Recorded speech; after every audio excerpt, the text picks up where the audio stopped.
Shalom, shalom. Soyez bénis dans le nom précieux de notre Seigneur Jésus-Christ de Nazareth. Je viens aujourd'hui encourager les sœurs à se mettre à la couture.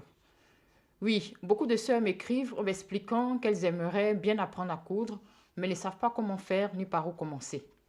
Sœurs, j'aimerais vous expliquer que moi-même, je ne suis pas couturière. Je n'ai jamais fait d'école de couture, ni de stylisme ou modélisme, ni de formation de quelque niveau que ce soit. Je suis enseignante de formation. Donc moi-même aussi, j'apprends à coudre. Remarquez que ce que je fais n'est pas parfait. Je débute aussi en m'appuyant sur la foi et les enseignements du Seigneur. Oui, le Seigneur nous apprend à coudre. Il est le premier créateur de vêtements. C'est lui qui, dans le jardin d'Éden, a habillé Adam et Ève après qu'ils aient péché. Genèse 3, le verset 21, et je lis la parole de Dieu. L'Éternel Dieu fit à Adam et sa femme des habits de peau et les en revêtit. Amen. Coudre est un don que le Seigneur nous donne à partir du moment où nous manifestons la volonté d'apprendre à coudre. Le Seigneur travaille avec la volonté. Si ton cœur est disposé à apprendre, il te donnera le don. Moi-même, j'ai mis à peu près 2 ans à exécuter ce qu'il me demandait de faire.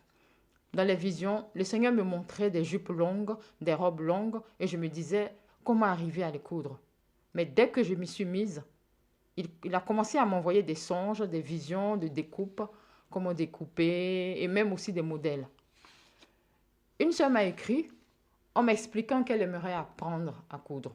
Et pendant que je l'encourageais, elle m'a répondu que le jour où elle saura coudre, ce sera comme un film pour elle. Sœur, ne dis pas cela. Ne limite pas la main du Seigneur. Parce que c'est la volonté du Seigneur que toute femme puisse coudre.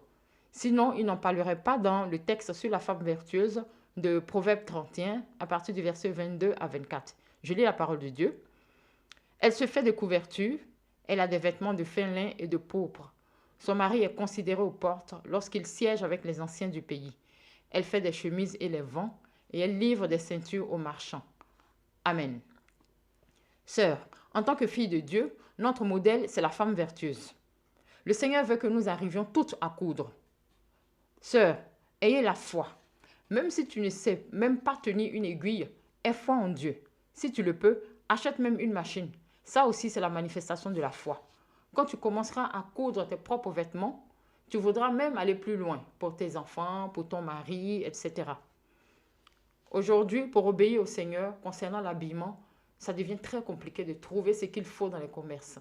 Même avec les tissus, c'est très compliqué. C'est le moment d'apprendre à faire nos propres vêtements et pourquoi pas tisser nos propres tissus. La Bible dit dans Proverbe 31, au verset 19 à 20, que la femme vertueuse met la main à la quenouille et ses doigts tiennent le fuseau. Amen. La quenouille et le fuseau sont des instruments de filature qui servent à la confection du textile.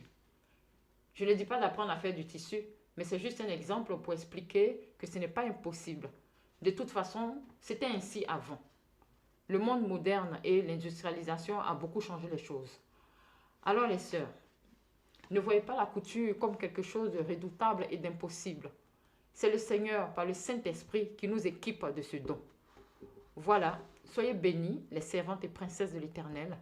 Vous pouvez m'écrire pour plus d'explications. Je laisserai mon mail au bas de cette vidéo. Bonne couture et à bientôt pour d'autres vidéos. Shalom.